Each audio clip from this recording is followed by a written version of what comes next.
One pretty common group of people that shops at Invite Health are athletes. We have all sorts of athletes. We have triathletes and we have professional baseball players. You name it, they come in. And there's many issues to discuss with them. For instance, some of the pitchers who come in for baseball, they tend to have so much stress on them that in the middle of their season, they might develop a cold and they can't shake it for a whole month, and that's going to affect their pitching. That's going to affect their ERA. So the different athletes have different issues, and we address them all based on science and education. But one thing that's common between all athletes is how to prevent muscle soreness after exercise or after competing, after training. And this becomes a bigger issue in athletes over the age of 35. Once you hit about 35, it takes longer to recover from physical activity. So if you develop a muscle injury, it can really slow you down. If you develop a soft tissue injury, it could take 6 weeks to heal. But the other underlying problem is the delayed onset muscle soreness. So that's really what I want to discuss here. And I'll give you my personal experience. By the way, my name is Jerry Hickey. I'm a pharmacist nutritionist. I'm the senior scientific officer over here at Invite Health, and it's always an honor and a privilege to be talking to you. So let's discuss delayed onset muscle soreness, something we all have to cope with. It's something that occurs generally in my experience and what I've read in research and what I've seen from talking to many people. You do something wrong in a gym, you overdo it, or you're using a new machine, you're using too heavy a weight, and the next day it hurts, but 2 days later it's really a problem. It could be your back, it could be your shoulders, and it's good to avoid that. And it occurs because the fibers in your muscles are getting a little damaged.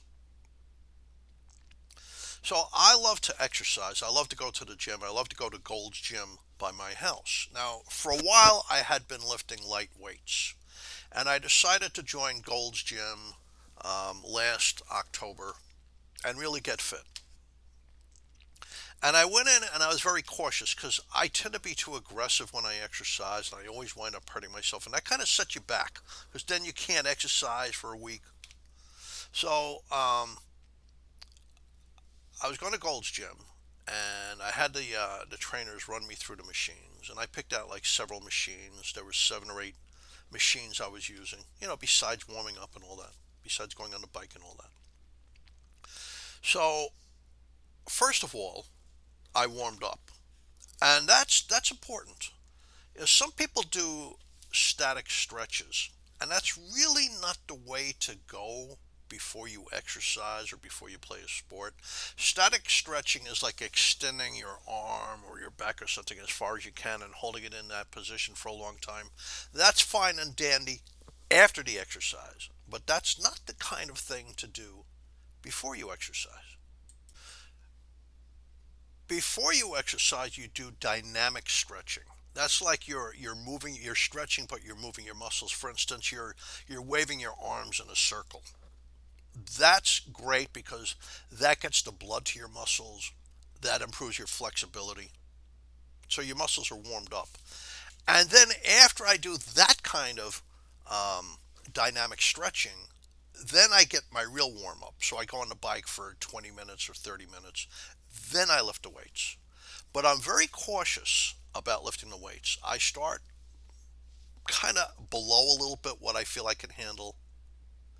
And over the course of 2 or 3 trips to the gym and doing that same exercise, my muscles are getting used to that exercise. I'm building up muscle, I'm building up muscle fibers, and I'm not experiencing pain. I'm not getting pain.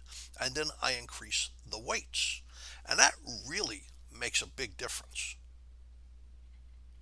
I'm uh, I'm at a point in my life where I shouldn't push the envelope too much. I'm not a professional athlete. When they tell you to work through the pain, that's fine and dandy when you have a $5 million contract from a professional baseball team. But I just want to be in shape. I want healthy lungs. I want a healthy heart. I want to keep my cholesterol, my blood pressure under control. So I want to do it the right way.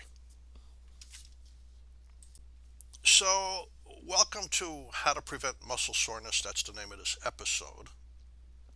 Now, it's normal to have a little bit of muscle soreness after you work out. In fact, I kind of like that. It means I achieved something. And this could be playing sports, it could be gardening, whatever it is, whatever you're using your muscles for. But if you're developing too much pain, it's because you're doing something you're not used to. Like instead of running a mile, you're running 5 miles. Or you kicked up the intensity of your exercise or the length of your workout. Or you did something new and unusual for your exercise. Like, running downhill or extending your arm during a bicep curl. So it could be anything, a more intense workout, a new workout, pushing yourself too far. So, once again, warm up your muscles with dynamic stretching, where you repeatedly move the muscles, for instance, waving your arms. Make sure you're hydrated. That's good for your muscles. It also moves toxins out of your muscles while you're exercising. Don't forget water's a solvent. If you look at what the Colorado River did to the Grand Canyon, you realize water's a solvent. It really means something. And, water makes your blood, and that moves the acids out of your muscles while you're exercising. You can get a better workout, but you'll recover better that way. Now, we're going to a quick break.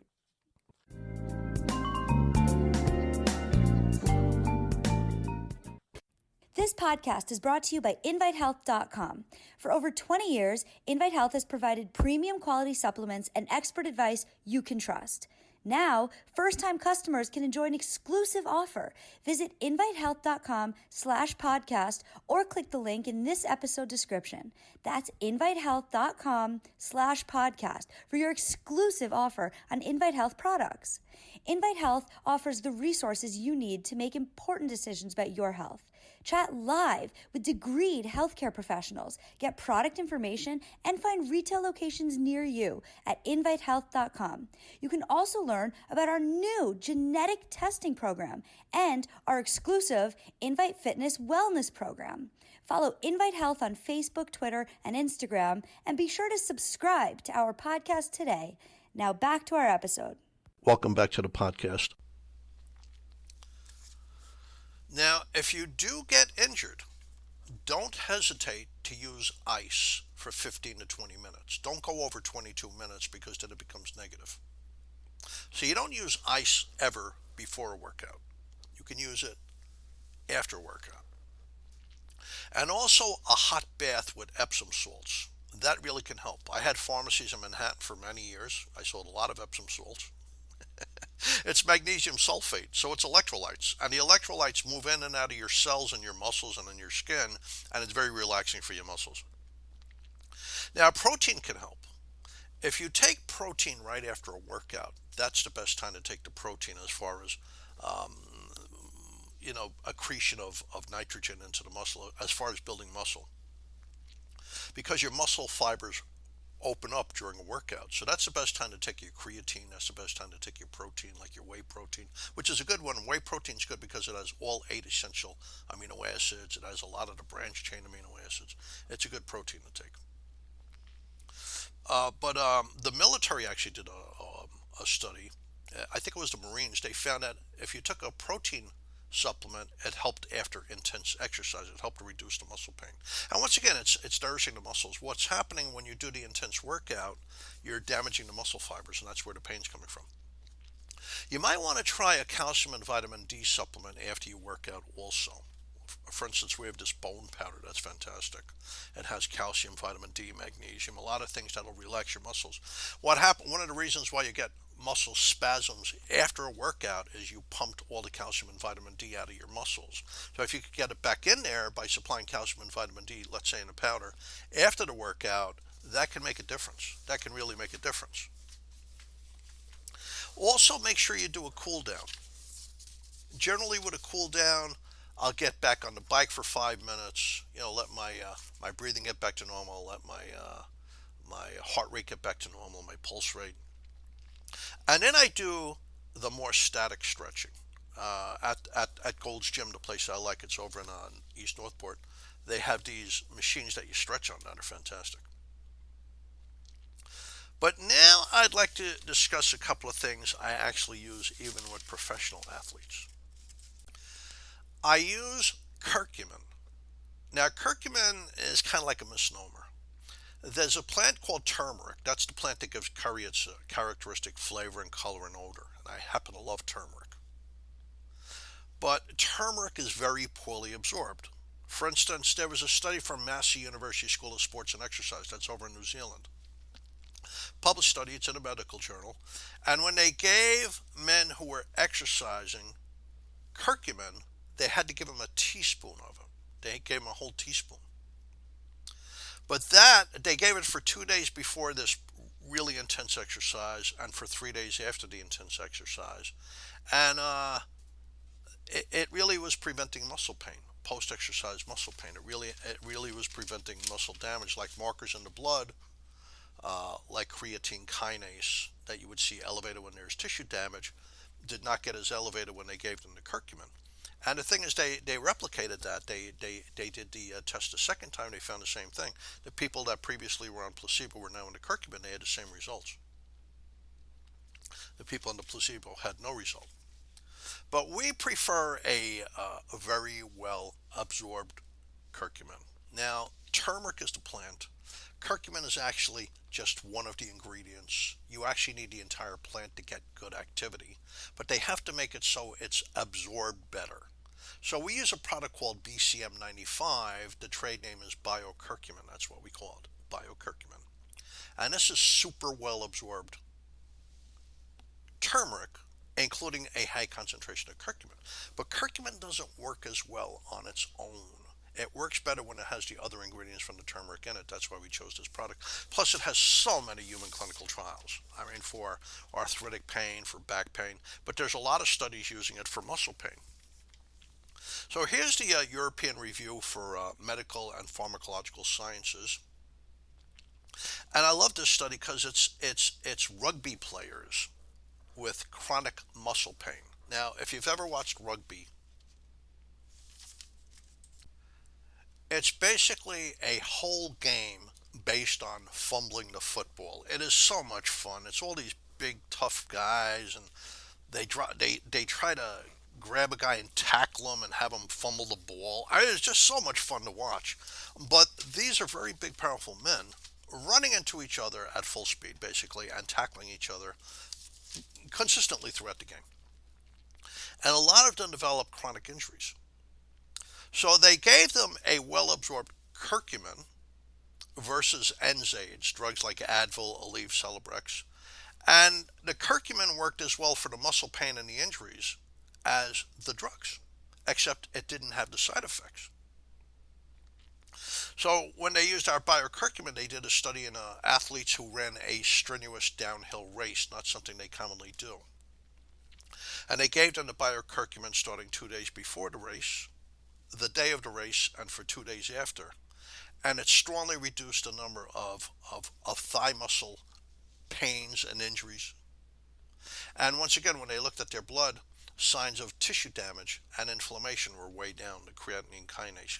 When you have a muscle injury, you release creatine kinase. So, what I tell athletes now, we have a lot of older athletes that deal with us, not just young athletes.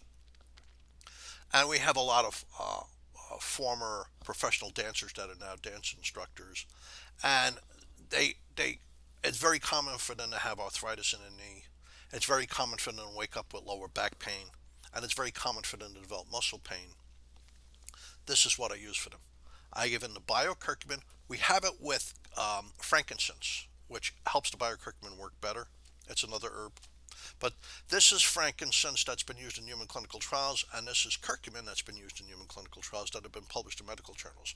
That gives us a lot of different types of data. That tells us that the supplement works. That tells us that the supplement's safe, and that tells us how much to give of the supplement.